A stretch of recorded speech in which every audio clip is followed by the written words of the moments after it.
Hey guys, welcome. How are you doing? Oh,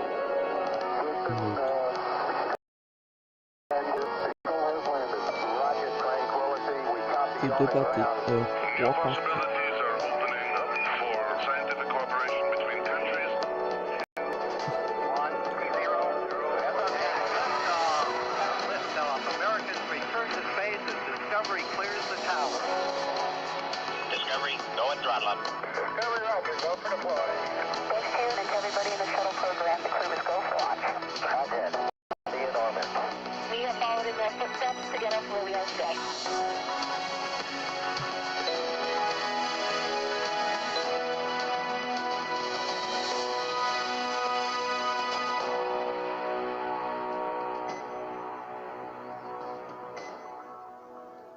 Hello and welcome to this morning's post-splashdown briefing for NASA's SpaceX Crew 1 mission.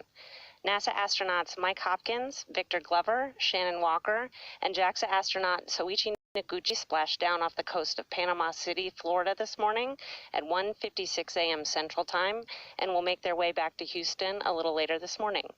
The crew, which launched in November of last year, spent 168 days in space.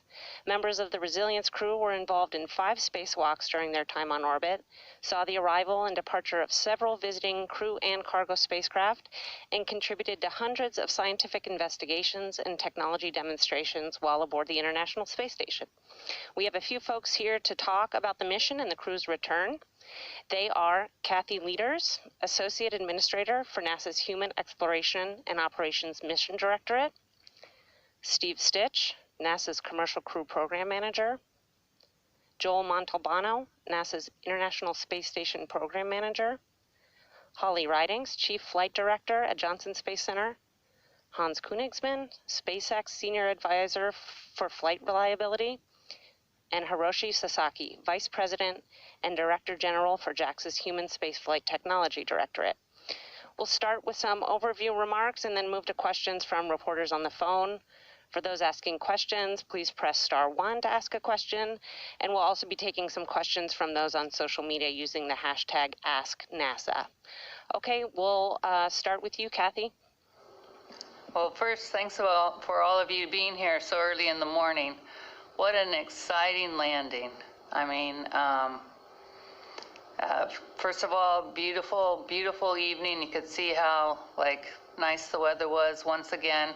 I think we've been extremely lucky that we got 2 landing days, both for Demo 2 and Crew 1, and these are really nice days to be able to rescue the crew. Re-entry's hard, and the spacecraft was in beautiful condition, but you just worry as you go through the 6 minutes of calm blackout, and it was so great to hear Mike's voice and then see those drogues and the mains deploy so wonderfully, and the vehicle just come softly down and back to Earth, and see the boats going out to pick up the crews and bring them home. It's amazing. We've already got pictures of the crew out there, and you can see, Mike and Shannon and Victor and Soichi, they look like they did on the day they launched, and it's kind of hard to think about that. That's a picture of them inside the crew capsule now on the recovery boat. But they're doing great, and we're very, very happy that we'll be bringing them home to their families. I got to talk to Soichi and Victor's families, and they're very excited to see them again, and we'll be planning on having a late birthday party for Victor soon coming up. This is our first full-up crew rotation mission, and we, on the NASA side, and I know on the SpaceX side, we've learned a lot. On the NASA side, we're going to take this learning into our future crew missions with Boeing, and most importantly, the Artemis missions. And I know the SpaceX folks are just going to keep doing these missions. I don't know how you could have done this one much better, but we are hoping that they're going to be continuing to do the great job that they've been doing. I personally want to thank the SpaceX team, the NASA teams, And we've had several other federal agencies that have jumped in and helped us along the way. And I really want to thank everybody for all the hard work that they've done and doing such an amazing job for our nation. Thank you. Okay, next we'll hear from Steve Stitch. Good morning, everybody. It was an incredible day today, recovering Mike Hopkins, Victor Glover, Suichi Noguchi, and Shannon Walker after their 168 days in space. It really has been an incredible 27 days, I would say, for the NASA and SpaceX teams in the Commercial Crew Program. This has probably been our busiest month. We started on April 5th with the port relocation to set us up for the landing that we did today. On April 23rd, we launched the Crew 2 mission, and they docked 1 day later. And then today, on May 2nd, we deorbited and landed the Crew 1 vehicle. Today went very well overall, I would say, almost flawlessly. Dragon did great. You know, it was great to hear the crew when they woke up. The first thing Mike Hopkins did is ask, you know, what's the weather going to be like? And we told him, hey, maybe 2 knots of wind and 1 foot waves, and he was very excited from the very beginning. You know, we undocked at 7:30 Central Time, just as we planned, did the separation sequence to get about 10 kilometers below the station, and that's where we executed the maneuvers to jettison the trunk, and we leave it in that orbit. It's a very safe orbit for a long time. Executed the deorbit burn right around 103 Central. It's a long burn, you know, it took about 16 or 17 minutes to execute that burn to start the entry sequence, and then of course we landed right around 1:56 a.m. As I said, the vehicle did great, flew flawlessly as we undocked from station, doing the sequence of maneuvers. The trunk jettison went great, just as we would expect, and the deorbit burn and the entry went phenomenally well, as did the parachute deploy. My hat's off to the SpaceX team for building such a great vehicle, and also the recovery operations tonight was phenomenal. First time they've done the crewed vehicle at night. We had a lot of confidence in this night recovery based on the cargo mission that we flew and landed in January with SpaceX, and they recovered that vehicle as well. You know, we had a couple lessons learned from the Demo 2 mission. If people remember, we had some slightly high hypergol readings. Today we had none of that with the vehicle. It was performed flawlessly. And last time, you may remember, we had some boats in the area. Today, the United States Coast Guard had several assets on scene and patrolled that area. We had no leisure boats within the ellipse that we cleared for landing, so that was much, much better than last time. Overall, just a great flight. We recovered the 2 drogue parachutes and the 4 main parachutes. We're very interested in looking at those parachutes for future missions to make sure that their system's performing well, so those were recovered as well. So my hat's off to the entire NASA and SpaceX team, not only for tonight's operation, but for all the work they did to get this mission ready to go and to bring it back. We'll move on after this flight. We'll do a post-flight review of the data for this flight, and we also have post-flight reviews coming up jointly between NASA and SpaceX for the Crew 2 mission, for the launch phase and also the orbit phase with Dragon during the rendezvous docking with ISS. So it's an incredibly neat time in Commercial Crew, and after this we'll move on to the Boeing mission, the OFT-2 mission, which will be in the August-September timeframe, and then of course we have another crew rotation coming up in the October timeframe, where we'll launch Crew 3 and bring Crew 2 home. So it's an exciting time. My hat's off to the entire team. Thank you. Okay, thanks, Steve. Next up is Joel Montalbano. Thank you, and welcome again to the post-landing press briefing. Truly just an outstanding mission. You know, an international effort that has participating countries across the globe working to make this mission successful. As you heard, 160 plus days on orbit, 160 plus days doing utilization and research, technology development for the Moon program, as well as low Earth orbit commercialization activities. And now with the Crew 1 team safely on home, Crew 2 and the Soyuz crew on orbit will continue those activities for the next 6 months, advancing what was started with Crew 1 and the Soyuz crew that was there during the Crew 1 work. So just, again, an outstanding mission. We look forward to seeing the smiling faces of the Crew 1 team back on Earth, talking to them about lessons learned and using those to advance our mission, to advance and make these missions even better and stronger in the future. So with that, huge thanks to everyone involved. And Rachel, I'll hand it back over to you. Thanks, Joel. And we'll go over to Holly Ridings. Well, good morning, everyone, and again, thanks for being at the post-splashdown press conference. It's an exciting time to be here talking to you. It's been a really great day for the operations that were conducted. You know, first with the undock and then our entry, descent, and the very successful landing. You know, really, I should back up and say it's been an amazing 6 months with resilience docked to the space station and the crew on board. International crew, of course, a JAXA crew member, Soichi, first time an international member of a crew on the Dragon, which we were all very excited about. And Shannon Walker had an opportunity while on board to be the commander for a period of time.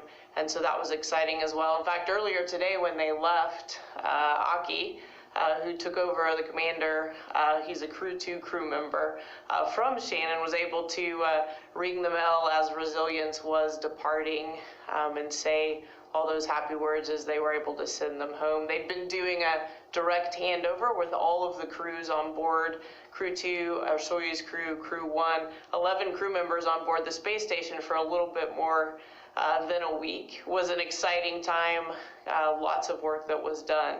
Of course, the landing itself required the crew on board to do a sleep shift, right? So we changed their sleep and wake times on board the space station, and that affected the teams on the ground here. And so in order to make this really a very good deorbit and landing opportunity work out for the operations teams and really all of the teams, there was a tremendous amount of effort by NASA and SpaceX working together and many other teams as well to ensure that we could safely land our crew today during this night landing. All 4 crew members are doing really well. Got the capsule on board, Resilience on board, SpaceX's recovery ship without any trouble, out of Resilience, and as I was walking over here, the helicopters were there ready to ferry them on to land. And so the reports are all 4 crew members are in great shape and great spirits and doing really well. And so again, just an incredible 6 months of this Resilience vehicle and the crew on board the International Space Station, and then really just a great day. It's not very often you get to wake up on the space station and go to sleep in Houston, and so we've been talking about that in the control center. You know, the orbital mechanics and the weather don't always work out, but today they did, and so that's pretty remarkable. Back to you, Rachel.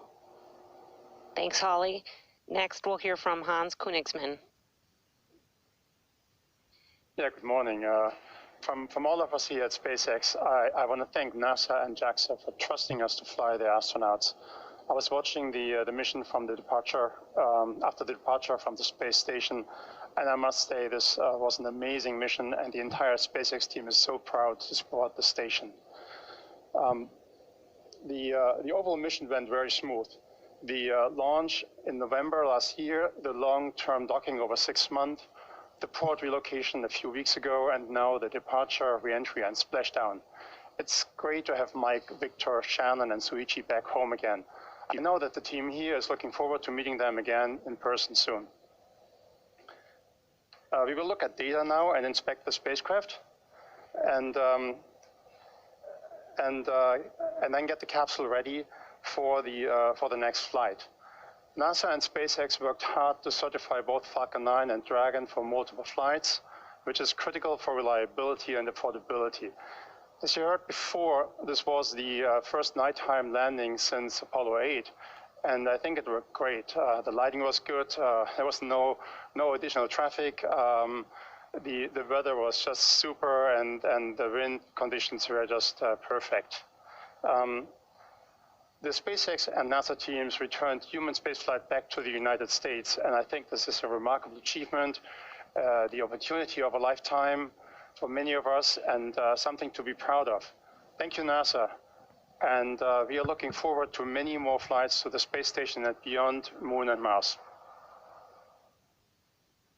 Okay, thank you, Hans. And next we'll hear from Hiroshi Sasaki. Good morning. First of all, we are really pleased to hear all crew members came back home safely. Congratulations and welcome back. I would like to express the sincere appreciation to NASA, SpaceX, and all members who have devoted to this mission under severe COVID-19 situations. It is great pleasure for us that Soichi Noguchi, Japanese astronaut, has completed these important missions together with international partners and with SpaceX. This mission opened the new era for human space flight. Soichi is a pioneer. He was on return to flight of Space Shuttle, and he was first Japanese JAXA astronaut launched on a Russian Soyuz, and he boarded this mission, the first operational flight of Crew Dragon. I believe that his experience contributed this mission's success. During the long stay at the International Space Station, he challenged the new research and development to benefit our lives on Earth and toward future human spaceflight.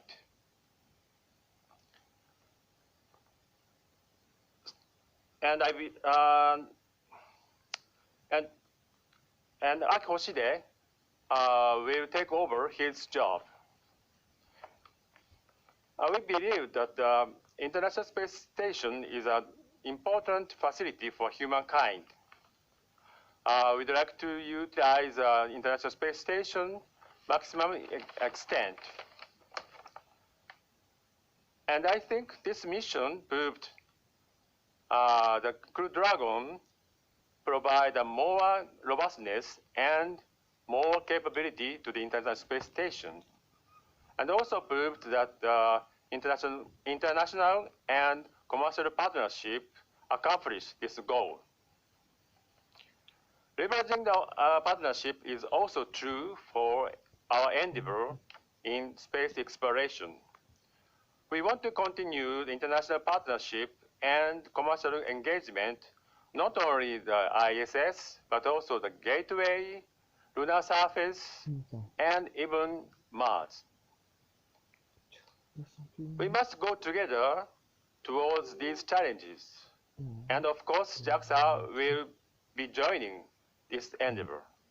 Once again, congratulations on the return. Thank you. All right, thanks for everyone's remarks. We'll start taking some questions from media dialed in.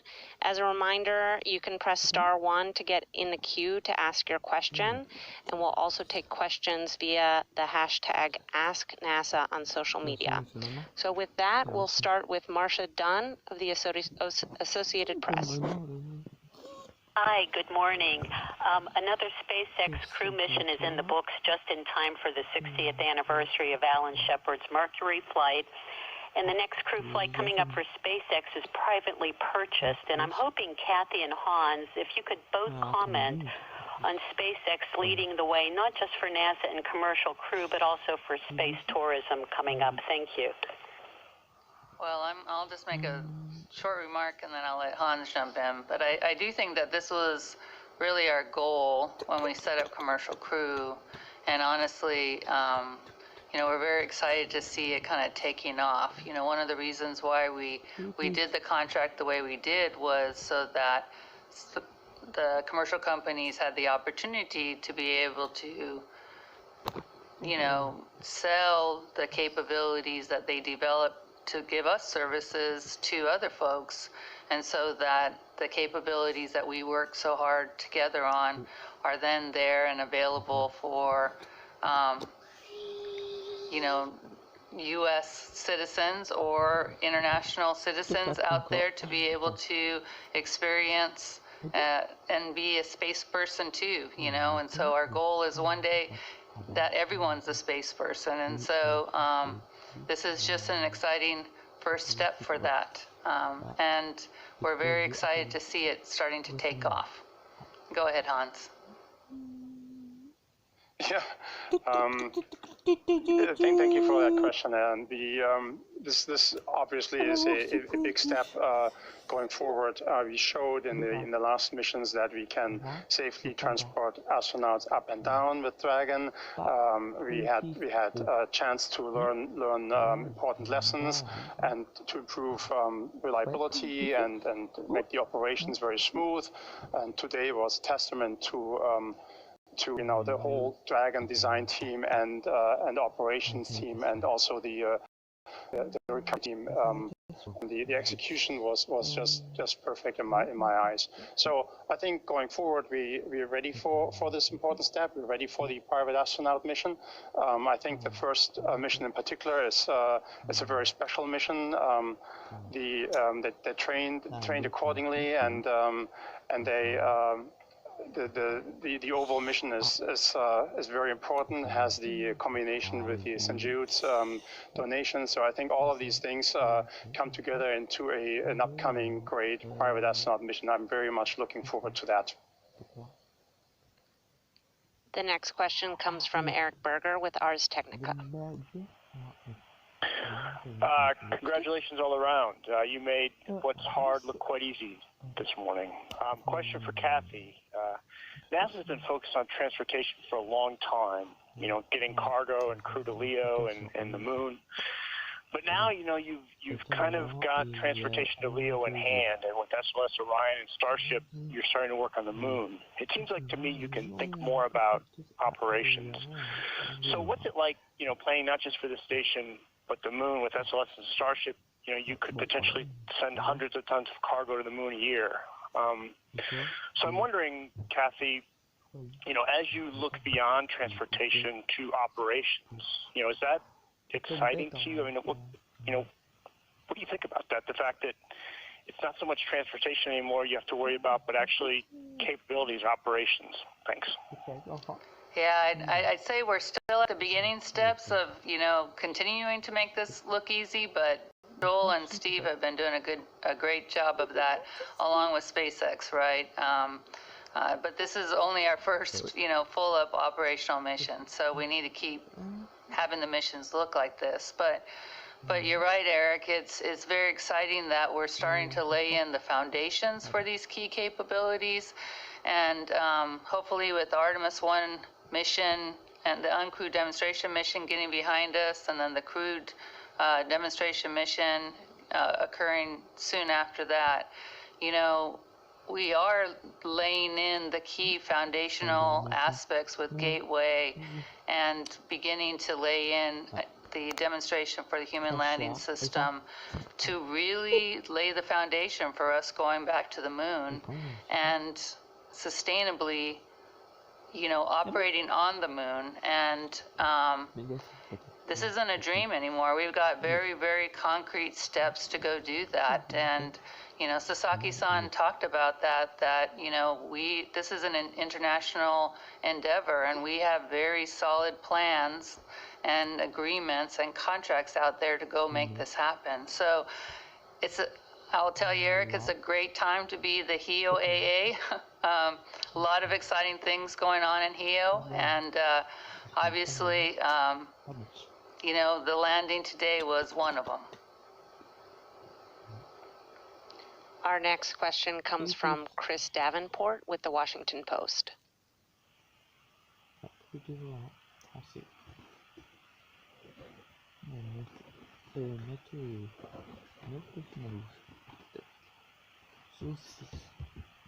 Chris, are you able to ask your question?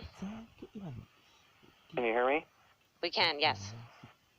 Okay, sorry. I was just saying congrats. I was mentioning how you guys got the spacecraft on the recovery boat in less than 30 minutes and the crew out in less than an hour. And I was hoping someone, maybe Steve or Hans, can talk about the training that went into that and what your goals were going into the mission in terms of speeding up that timeline, and then also what the benefits are of getting the crew out so quickly. Thanks. Yeah, I can start, and then we'll let Hans follow. Obviously, you know, I think one of the things today, first of all, congratulations to the SpaceX recovery team. They did a phenomenal job getting the crew out of the water very quickly and capsule on the ship. You know, I think one of the things that has enabled that is they have done many practices of this operation. In fact, just after the launch, last couple Fridays ago, they actually went out and did a practice, and they were really ready to go. And then today, you know, the weather, one of the considerations when we evaluated this night landing was the weather and the sea states and the fact that it would be very benign conditions for recovering for the crew. And I think that also helped the team. And I know the SpaceX goal is to get the vehicle out of the water as fast as they can and get the crew out, and then start. One of the things that we do once we get the crew back on the ship is a medical evaluation, and we start doing actually research as part of the space station program to see how the crew adapts to the Earth gravity, and that's important to us as well. And I'll turn it over to you, Hans, and see what you have to add. Yeah, Steve, like you said, it's basically practice, and you know, congratulations to the recovery team. This was an awesome operation. I was commenting on this earlier, actually, inside Mission Control, and I noticed the professionalism and how smooth everything was, and it looked more like a race car pit stop than anything else. Everybody was at the right spot and did the right things. And then you know, obviously the weather was great. We picked a great night for this operation, so everything came together and resulted in these record-breaking times for getting the Dragon out of the water and the crew out of Dragon. Then, so great operation. Congratulations. The next question is from Camden Hall with Next Horizon Spaceflight. Thanks for taking my question. My question is for Kathy or anyone who feels that they can take it. I know that Dragon has a lifespan for human spaceflight. Do you see that lifespan for human-rated spaceflight increasing if Dragon can show that it is safe and reusable over the next few flights? Thanks. Hey, Steve, you want to take that one? I mean, I think this is in your... Yeah, I can talk about the Dragon. You know, Hans talked earlier that we have embarked upon reuse of these vehicles, and of course, Crew 2 is our first reused Dragon capsule. It flew on the Demo 2 mission with Bob and Doug. It can be reused up to 5 times based on our assessments. Right now we've got, our assessment is for the 1 flight, but we can extend that up to 5. And really what that means is 5 flights for up to 210 days on orbit. And so we'll look at that. We'll continue to look at the vehicles when they come back. One of the neat things that we'll do once we get resilience back to the Dragonland area is we'll go through, Hans and the SpaceX team will go through and start the refurbishment. And kudos to SpaceX for allowing NASA to have a presence at Dragonland. We have an office there, and so we'll go hand in hand with them as they go refurbish the spacecraft. And what we do is, as we take the components off and look at reuse, is we learn from that. And so I think there's a potential over time to really potentially extend that life. And so we just do it kind of methodically, step by step. Okay, we'll take a few questions from social media now. Dominic on Twitter asks, are there differences or modifications between the Crew 1 and Crew 2 capsules? I can take that. There are a few modifications between Crew 1 and Crew 2 capsules. Mostly it's the same vehicle. There's some upgrades to the propulsion systems on Crew 2. For example, some of those upgrades actually allowed us to utilize a little more propellant and fly in a little bit higher wind on ascent. And so before we've had an onshore wind component that we've had to manage around. So one of the modifications improved that. Some of the software on the Crew 2 vehicle has been upgraded to improve abort capability and escapes downrange for ascent weather. There's a battery upgrade on that Crew 2 vehicle with a little bit improved lifetime on the battery and improved energy storage. And then, of course, we have a fly-around capability on the Crew 2 vehicle. So at the end of the mission today, we undocked from the Zenith port and did 3 maneuvers to go up and around station and below. That vehicle has the capability to go 360 degrees around the space station and then get good photography of all parts of the space station. So those are just some of the upgrades to the vehicle. Another Twitter question here, maybe for Holly or Steve. Brandon on Twitter asks if the crew will get to sleep at home or have to sleep at a NASA facility tonight. Yeah, so I can certainly answer that. They'll actually sleep at our astronaut quarantine facility here at the Johnson Space Center. It's really important when they've been up on the space station for 6 months and not exposed to the same things down here on Earth, that they stay in quarantine a little bit longer, while they're monitored by our flight doctors on their return. And so they go straight into an exercise protocol that helps them recover quickly, and they'll be out and about not too long, but they do stay at a quarantine facility for a little bit after their return. Okay, thanks. And one more also from Twitter. Will Dragon Resilience be Crew 3's ride to and from the space station? I could take that question. Resilience will not fly on the Crew 3 mission. SpaceX is in the process of building a new Dragon for Crew 3, and it's well underway. Propulsion system's very far along. There's 2 parts of the vehicle that have been already mated together, and then the trunk has solar arrays and the radiator panels is being built up. So it'll be a new vehicle for the Crew 3 flight in October. Okay, thanks. All right, we'll go ahead and wrap up here and let our participants get some much-deserved rest.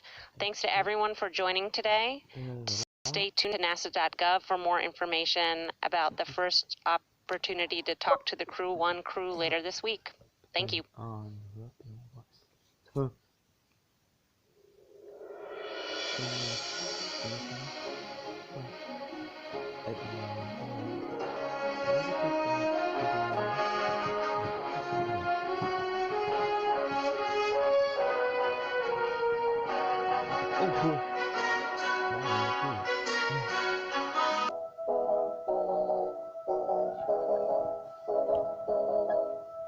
Did you know that if you were born after 2000, during your entire life, there has been someone living in space? That's thanks to the International Space Station, which celebrated its 20th anniversary of continuous human habitation in 2020. You've probably heard a lot about the incredible science that happens on board the station, but the outside is actually prime real estate for all kinds of experiments and technology development too. The International Space Station is a great platform to demonstrate service and technology because it provides power, data, there's robotics in space.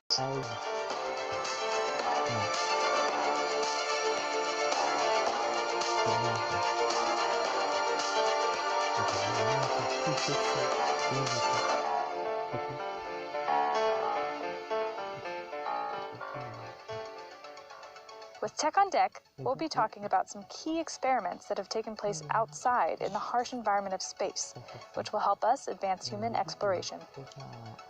Nexus is NASA's Exploration and In-Space Services Project Division at the Goddard Space Flight Center. The goal of the division is to usher in a new era of more sustainable, affordable, and resilient spaceflight, both near the Earth, around the Moon, and deep into the solar system. Many members of the Nexus team started off with the Hubble telescope servicing missions. We've taken that technology, applied that to robotic servicing. From robotic refueling missions that will help spacecraft live longer and journey farther to autonomous navigation systems, NASA's Exploration and In-Space Services Division has taken advantage of the wonderful opportunity station offers to test new technologies. As we look to exploring our solar system and beyond, and establishing a sustained human presence in space beyond low Earth orbit, many of these technologies will play a key role. We use the robots on space station to demonstrate the technologies needed to enable satellite servicing in the future. We've also used the robots on space station to do some of the more repetitive tasks or the dangerous tasks that astronauts shouldn't be doing, like going outside the space station to try to look for ammonia leaks. Robots are very good at moving fine, delicate positions, moving back and forth, doing those sorts of tasks that would be challenging. In order to live in space, astronauts will first need to reach their far-out destinations like Mars. This will require refueling and replenishment of oxygen supplies, things the robotic refueling missions worked to demonstrate on station. They will also need to be able to construct, maintain, and repair their habitats, as well as adapt to unforeseen circumstances.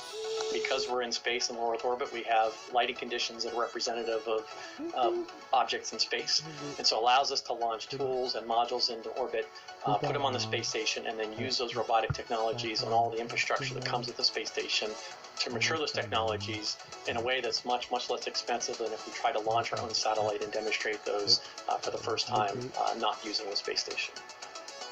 For these endeavors, Nexus's work with astronaut tools, satellite servicing, and on-orbit assembly and manufacturing will do the trick. We develop the technologies that are needed to advance exploration in ways you can service satellites in the future, build satellites and build structures on orbit, refuel satellites on the way to other planets, repair those satellites much like we do on that side of space station. Both humans and robots are used to maintain habitats in space.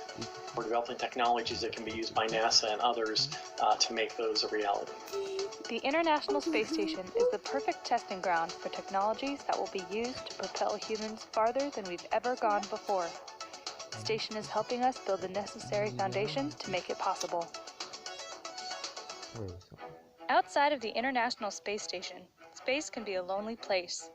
Most satellites are designed to live their lives alone, and we've yet to find life outside of Earth. This means that when we launch a spacecraft or satellite, for the most part it's on its own, and has a limited lifespan based on when critical items like fuel run out, or something breaks. You wouldn't throw away your car if it ran out of gas, and thanks to the advent of modern-day robotics, software, and computing power, we will soon be able to apply that logic to satellites.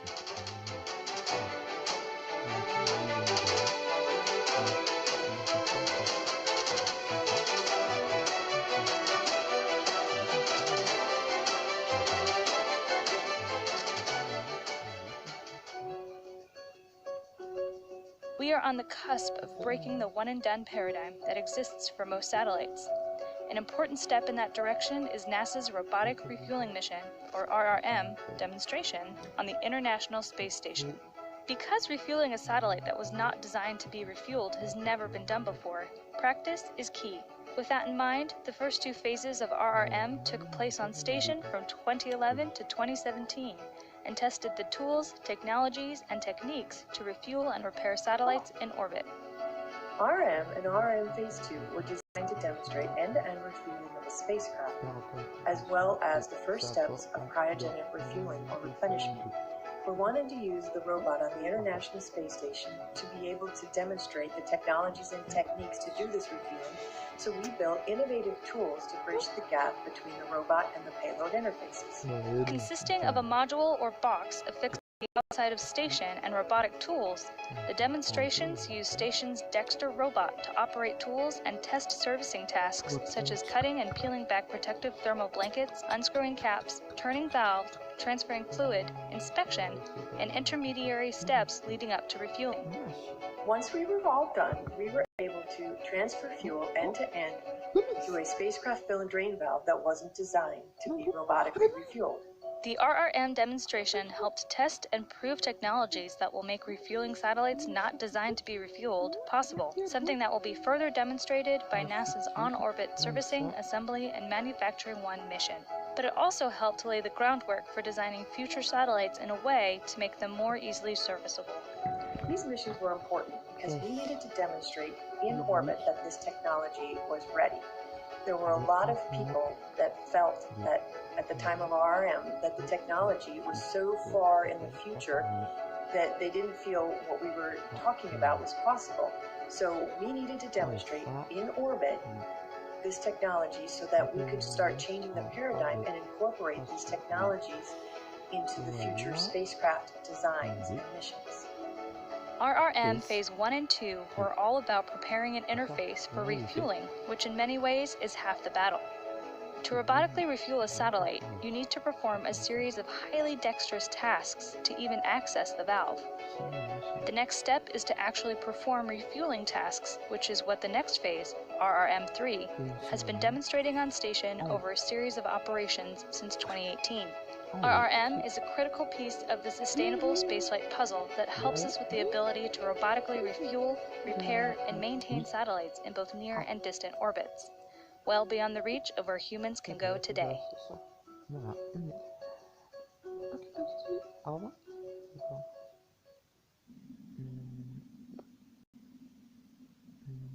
For generations, Mars has beckoned.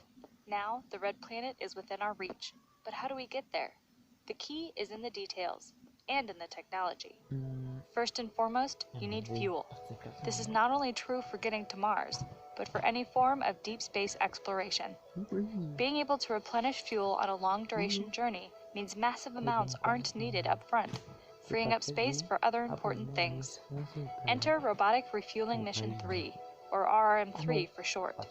This demonstration launched to the International Space Station in December of 2018 and has helped us develop tools and techniques needed to replenish cryogenic fluid in space.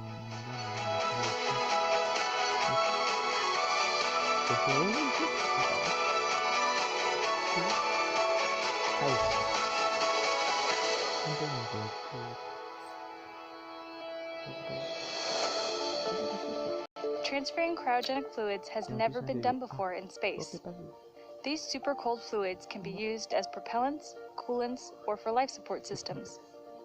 Being able to replenish these fluids that run out, otherwise known as consumables, is an important part of the sustainable exploration roadmap. Not just for Mars, but for NASA's Artemis program, which will land the first woman and the next man on the moon.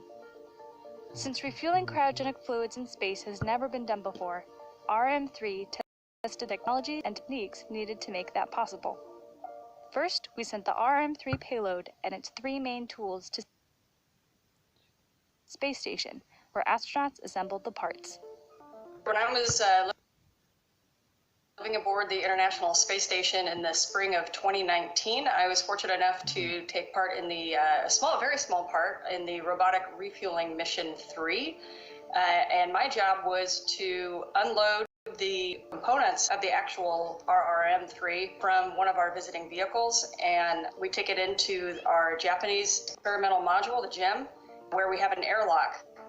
And right inside of the airlock, we unpacked all of the boxes, much like you would a piece of furniture that you had to assemble yourself at home. So unpacked all of the pieces, we did a checkout, we worked with the ground, we got everything assembled, and then we placed it into the Japanese airlock. And from there, we were able to put it outside of the International Space Station. So my involvement in RRM3 was the physical final assembly of the actual components. RM3 was delivered to the space station by a SpaceX Dragon company's 16th Commercial Resupply Services mission and installed on the outside of station by the Canadian robot Dexter.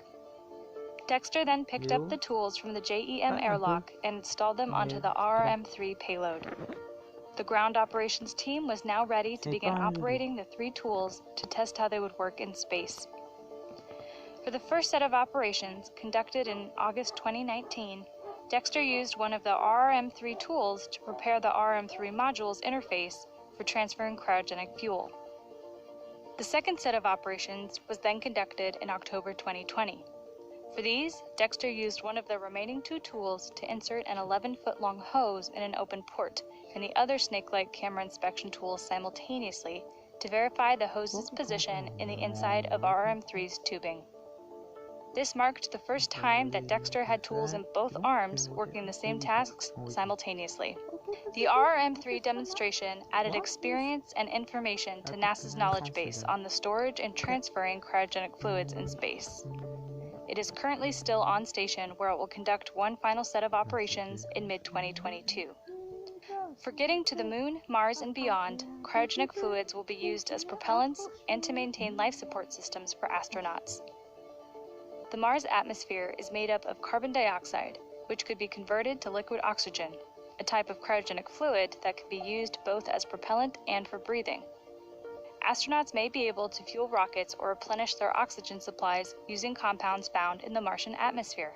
A tool on the Mars Perseverance rover called Mars Oxygen In Situ Resource Utilization Experiment, or MOXIE, is set to demonstrate the first ever conversion of Martian carbon dioxide to oxygen, which is another important piece of the puzzle. In order to make a sustained human presence in space a reality, humans and robots will have to work together using technologies like those developed by RM3 and MOXIE. A lot of people ask about, whose job is exploring outer space? Is it robots or is it humans? And I believe that it requires teamwork between robots and humans, and that our exploration is not complete or even possible without both. So robots can go farther, they're less expensive, and they can go for longer periods of time. They don't require as much maintenance. You don't have to feed and care for a robot, much like you do if you send me back to space. So like the Mars rovers, the Galileo that explored Jupiter and its moons, the Hubble and the soon-to-be James Webb Space Telescope, they are doing missions in locations that humans, to this point, don't have the capability to go. There's also something very important about humans wanting to know what it's like to be there. It's not enough for humans to take a picture of Mount Everest or Antarctica and say, oh, okay, that's what it looks like. The human condition is we are born to explore. We're born to say, what if? What's just beyond what we know? And what is it like to be there? And so the human side of space exploration, first of all, it's orders of magnitude closer to Earth. We have not been able to send humans nearly as far as we've been able to send robotic probes. But they're two very different missions, and they serve a different type of curiosity. Mars and deep space are calling human explorers, and RM3 is a step toward helping NASA answer that call. Though it sounds complex, the idea is simple. Having the ability to refuel will allow NASA to embark on longer journeys to explore the depths of our solar system.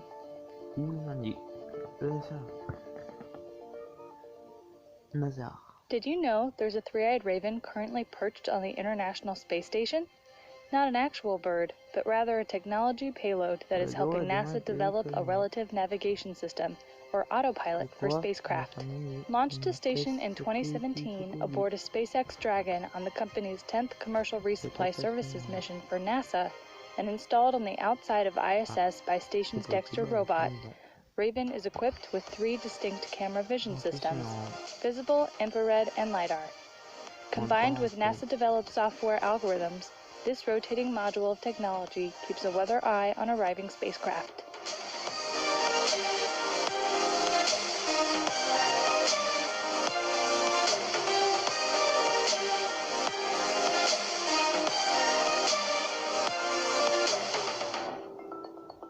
Raven's head, containing its 3 eyes, or cameras, is always on the swivel, which is made possible by its integral gimbal. Raven is an on-orbit test bed that was built to mature technologies related to relative navigation sensors and algorithms. Raven was launched to the International Space Station aboard a SpaceX Dragon capsule in February 2017. And it's been operational on the space station since that time. So using 3 different sensors on Raven that are on a movable gimbal platform, Raven can track the incoming visiting vehicle to station all the way from very, very far away, all the way up to where they dock with the space station. So basically, at any given time, Raven can tell you where the incoming visiting vehicle is in space relative to the space station and what attitude or pointing direction it is. Raven sends the data it collects from tracking and observing incoming spacecraft to its processor or brain, called SpaceCube.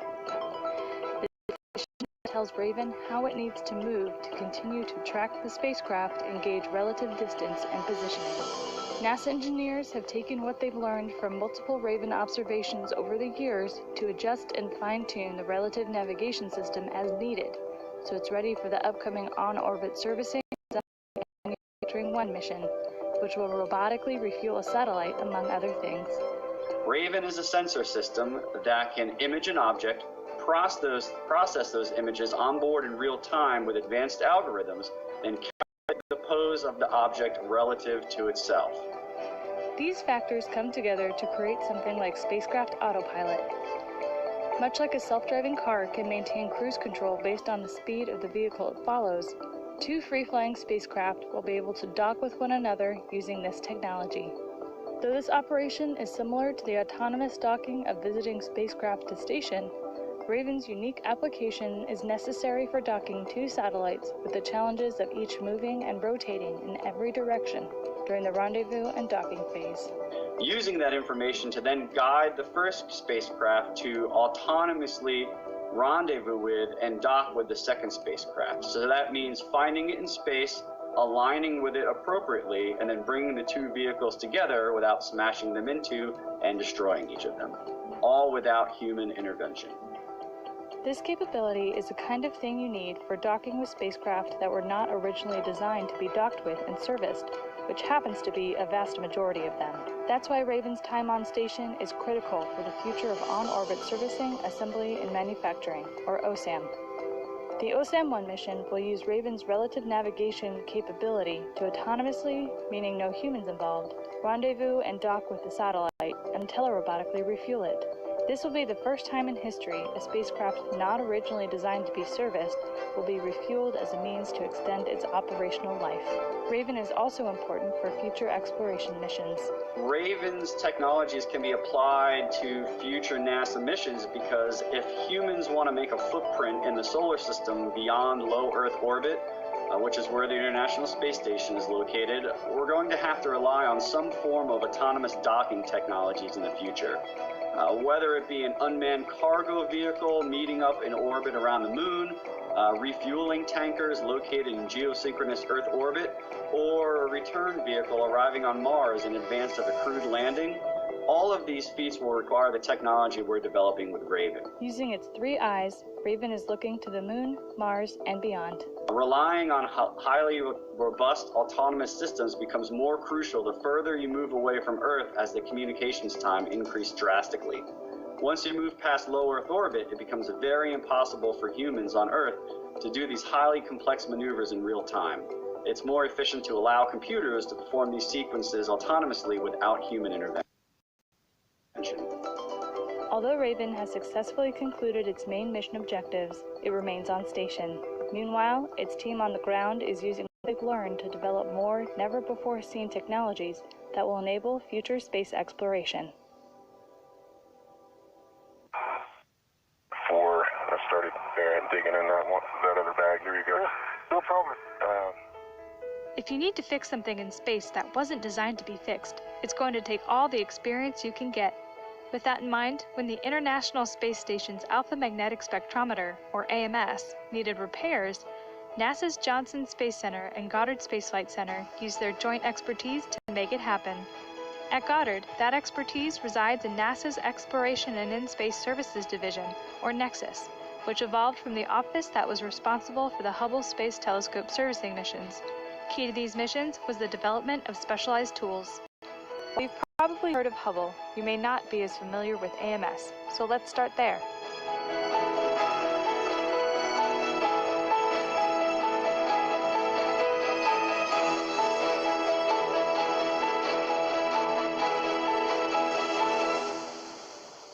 Designed for a 3-year mission of sifting through cosmic ray particles, AMS has been looking for signs of dark matter from its position on station since 2011. Hundreds of researchers have used the data collected to investigate the source of the mysterious substance to help us better understand the origins of the universe. To continue this important data collection, AMS needed an upgrade due to general wear and tear from the harsh environment of space, specifically a new cooling system. A repair could extend its life beyond what was originally planned. Sounds easy enough, right? In fact, due to the instrument's complexity and the fact that it was not designed to be repaired, Even gaining access to the system to replace it was difficult. AMS's design did not incorporate the kinds of interfaces that make spacewalks easier, or have the ability to be serviced with traditional multi-purpose tools. And so, over the course of 4 years, NASA got to work designing and developing some of the most complex spacewalks since the Hubble servicing missions in the 90s and early 2000s to fix AMS. The AMS tools themselves were unique. They were built specifically for this task, a task that was never intended to be performed on a spacewalk. So that required a lot of thinking about how we were going to get inside so that we could access the tubes that we needed to cut into and then install the new thermal control system, but also how to put handling aids on it so that we had a place to attach our tethers, to attach our foot restraints, to have handholds, have a place to attach equipment that we needed out there. NASA developed 20 specialized tools to make the job possible, and on November 15, 2019, astronauts Andrew Morgan and Luca Parmitano got to work. On this first spacewalk, astronauts needed to get access. By design, 5 of the tools could be seen floating off into space, attached to the debris shield that was removed to give the astronauts access to the heart of AMS. The debris shield handling aid was one of the first tools that Luca installed on the EVA, and this gave us a handhold to install on the debris shield to work from, but also a handle for me to hold on to ultimately when we jettisoned it overboard to the aft side of the ISS, which was a lot of fun to do. The astronauts continued with 3 more spacewalks over the next 2 months, using all of the specially designed tools. One such tool was the tube cutting guide, which was a direct result of multiple practice sessions at Johnson Space Center facilities like the Neutral Buoyancy Lab. While practicing, astronauts communicated the need for a way to identify and verify the correct tubes to cut, since they all look the same to the astronauts' eyes within the spacesuit. After we had removed the debris shield and the VSB cover, now we have the tubes exposed, and we actually had to cut into those tubes in order to pull out the correct ones to connect with the new thermal control system, the new pump. In order to do that, we had to be very sure of the tubes that we were cutting. These ingenious tube cutting guides installed over the top of the tubes and made sure that we knew and we were communicating correctly with the ground team to make sure that we were cutting the correct tube at the right time. In January 2020, Luca Parmitano and Drew Morgan completed the 4th and final spacewalk to repair AMS. Because of their work and the ingenuity of tool designers and engineers, the instrument is now back in commission and able to continue to collect data about the origins of our universe for years to come. People from Goddard and JC spent a lot of time developing these tools with their knowledge and the support of astronauts like Chris Cassidy. And we are very thankful that we were privileged to use those tools and to put them to very successful use. Thank you very much.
Hi, I'm Mariangela D'Acunto, and you are watching Earth from Space from the ESA Web TV studios.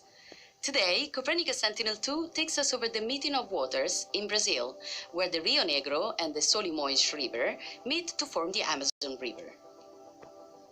The Rio Negro, visible in black, is the largest